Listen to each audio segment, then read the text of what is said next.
Hello everyone, welcome to my channel Kajal blog. সবাই কেমন আছো? আশা করছি সবাই খুব ভালো আছো। নতুন একটা ব্লগের সাথে সবাইকে স্বাগত জানাচ্ছি। সকালে দেখো আমার ডিউটি পুজো দেওয়া, তার কারণ হচ্ছে মা কিন্তু কিছুদিনের জন্য একটু বেড়াতে গেছে, তার জন্য কিন্তু এই দায়িত্বটা আমাকেই নিতে হয়েছে। তো যাই হোক, সব দায়িত্বর মধ্যে এটা একটা সবচেয়ে বড় দায়িত্ব, তাই এটাই সবার আগে পালন করি আমি। তো পুজো দিচ্ছিলাম আর সামনে কিন্তু কথা ছিল, ওকে বললাম তুই একটু প্রণাম কর। ও কিন্তু একদম বাধ্যমেয়ের মতো প্রণাম করে নিল। আচ্ছা, এখানে কিন্তু বলে দিই, কথা কিন্তু একদমই বাধ্য মেয়ে নয়। তাও কিন্তু আমি যখন ঠাকুর ঘরে আসি ও কিন্তু আমার পাশে এসে বসে, বা মাও যখন ঠাকুর ঘরে আসে মায়ের পাশে এসে বসে। জানো তো, আমি ঠাকুর ঘরে না খুবই কম আসি, আর যখনই ঠাকুর ঘরে ঠাকুর দিতে আসি বা সন্ধ্যা দিতে আসি মনে একটা অদ্ভুত শান্তি আসে, খুব ভালো লাগে। আর এই দেখো, এখানে কিন্তু কথা শঙ্খ বাজাচ্ছে, তো বাজাতে পারে না, তাও দেখো চেষ্টা করে। পুজো কিন্তু এখানে আমার হয়ে গেছে। তো এবার দেখো আমাদের ঠাকুর ঘরের সমস্ত ঠাকুরকে তোমাদের কিন্তু আমি দেখালাম। কেমন লাগছে বলো তো? অবশ্যই কিন্তু কমেন্ট করে জানাতে ভুলবে না। আজ সকাল থেকে একটা ঘটনা ঘটেছে, সেটাই তোমাদের সাথে শেয়ার করব। তাহলে চলো বলি। তো সকালবেলা ঘুম থেকে উঠে দেখি বাবা নেই। তো বাবা কোথায় গেছে? বাবা বাজারে গেছে। তো বাজারে গেছে, প্রত্যেকবার যেটা হয় যে বাজারে যায়, তো বাজারেই গেছিল। তো বাজার থেকে এসে তাড়াতাড়ি করে নিজেই সব কিছু কাটাকুটি করছিল। তো খুব ভালো কথা, কেন কাটাকুটি করছিল আমি পরে জানতে পারলাম। দেখছি এখানে চিকেন স্টু বানানো হচ্ছে। কার জন্য? কথার জন্য। কথা খাবে, বলছে কথাকে আমি নিজের হাতে চিকেন স্টু করে খাওয়াবো।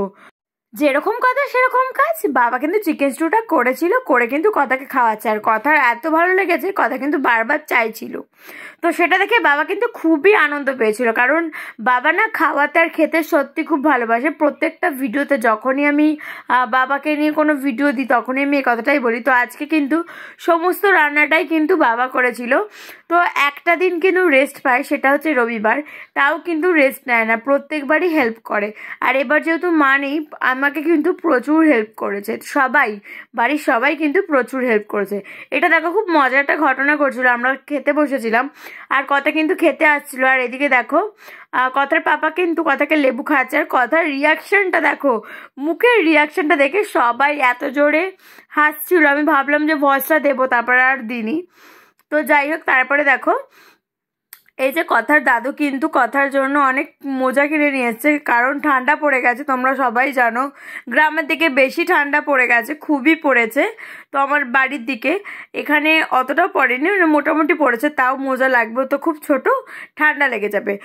চটপট আমি ঘুম পাড়িয়ে দিলাম। তো দেখলাম যে বড়মশাই আম মাখা করে নিয়ে এসছে। আরও সত্যি বলতে যে ছেলেরাও এত সুন্দর আম মাখা করতে পারে, মানে দারুণ করেছিল, যেমন টক তেমন ঝাল। যাই হোক, কথা কিনেতে কিন্তু খেয়ে দিয়ে নিলাম। তারপরে দেখো একটা চুল কাটা ছিল, মানে দুটো ছিল, তোমাদেরকে দেখাবো।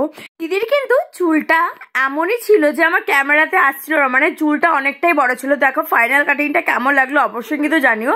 তারপর কিন্তু আমি একটু ফ্রি হয়েছিলাম, আমি কিন্তু বানিয়ে নিলাম বাড়িতেই জিরের গুঁড়ো। কিভাবে কি বানালাম সেটা কিন্তু পুরোটাই শর্ট ভিডিওতে শেয়ার করেছি, তোমরা কিন্তু একটু চেক করে নিও। তারপরে দেখো একটা কিন্তু চুল কাটিং ছিল, সেটাও কিন্তু অবশ্যই জানাবে যে কেমন হয়েছে। সেটা কিন্তু জাস্ট সমান করেছিলাম। চুল কাটাগুলো কেমন লাগলো অবশ্যই কিন্তু জানিও। আজকের ভিডিওটা কেমন লাগলো সেটা বলো। টাটা সবাইকে, সবাই সুস্থ থেকো, ভালো থেকো।